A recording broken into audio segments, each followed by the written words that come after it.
Wengizwa. Awusho mngani wami. Ngempela nje ukuthi ngingashayela mina indishi.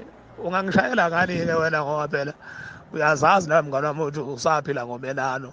Uzothatha yona le mali kahulumeni lo 350 ushayele mina indishi ngawo. Ubusudlani-ke wena le ngane zakho kahle emacingwane mfowethu. Ayikho nje lento eyiyona wena. Mfowethu mina nje anginankinga nawe.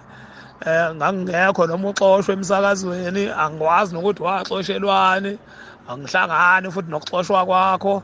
Nayo yonke lento loyisho ukuthi kukhona abayizimbavu abanjani, into engingahlangene mina nayo loyo ngoba mina ngiyena umuntu okhuluma indaba zabantu njengawe. Mina ngikhuluma ezami indaba engisuke ngibona ukuthi lezi iqondene nami. Wena uyayifaka nje, buka nje ukuthi usungene kangakanani kule ndaba, kodwa angikwazi ukuthi ungene kanjani. Ngithuke nje usungaphakathi.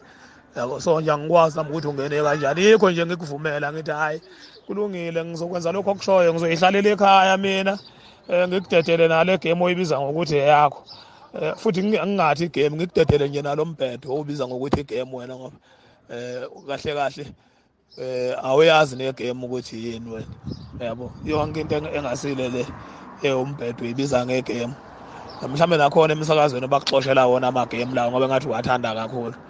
So nje mfowethu angizophika nawe ngoba phela mina ubukhumbula ukuthi angilona ithwasa mina yabo.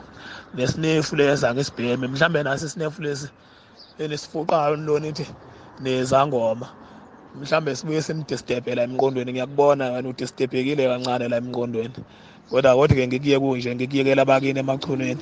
Ke ngizwe kuthiwa idliwe imve emachuneni, mhlambe wena wayedla ngoba ngiyakubona akukho la ufuna ukusala khona. Mhlawumbe wadla into engadliwe emachuneni wadidekelwa ingqondo. Akufanele-ke ngiphike nawe ngoba eyami ingqondo ayididekile. Obhodloza laba oyifanisa nabo wenziwa nje ukungabi namahloni. Kumele ngaba uyifanisa inhlobo wena nobhodloza ngoba ubhodloza into abayiyona emsakazweni nayiyona kumanje ukuthi akabonda ungaba yilowo nto leyo ngoba angithi yona wadlala ngelakhe ithuba waxoshwa emsakazweni. Ubhodloza wayiresignela emsakazweni esewenzile wawuqeda umsebenzi wakhe.